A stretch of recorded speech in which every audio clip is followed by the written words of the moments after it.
Spotlight on the farm women's group CommonGround. CommonGround is a group of farm women who want to be a resource for consumers who want to know more about how their food is grown. Now, maybe you've stocked up on meat during the pandemic. We discover how it might be helpful for you to buy direct. How many people are buying in bulk these days, and that includes meat?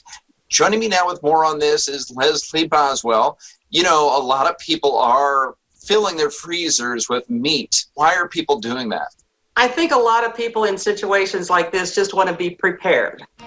And having a supply of meat in their freezer is always one way to do that. But I've always, and all farmers have always had freezers full of meat. So it's common and normal for us. It's not a new thing.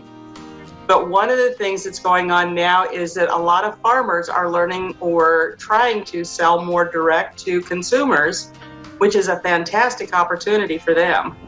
And even if a consumer doesn't necessarily know a farmer or a rancher that they can get beef and pork from, if there's butcher shops or custom meat processing places that they can go to, they can contact that butcher shop, have them order some in, or let them know when they're going to have a steer coming in and they've got maybe half of it sold but the other half is for sale yet. It's just a fantastic way to get your meat done in a custom way.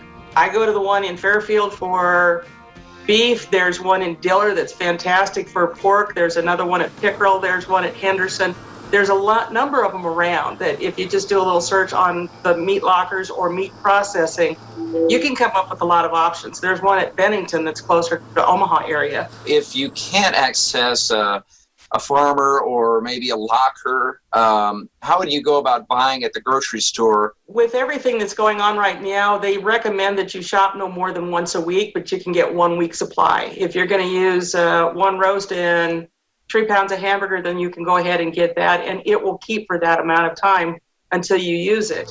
Most smaller grocery stores, I don't know about the big ones, they might too, but if you talk to the people in the meat processing department, a lot of times theirs will come in larger bulk sizes and they cut it down to smaller ones that they actually put out in their meat case. So if you talk to them and you tell them that you want 10 pounds of hamburger or a whole loin that they can cut up into steaks, they are usually very willing to work with you on that. Okay, Leslie, thank you very much. And you're going to be back a little bit later with a recipe for us. Yes, I am. It's going to be a new twist on an old classic.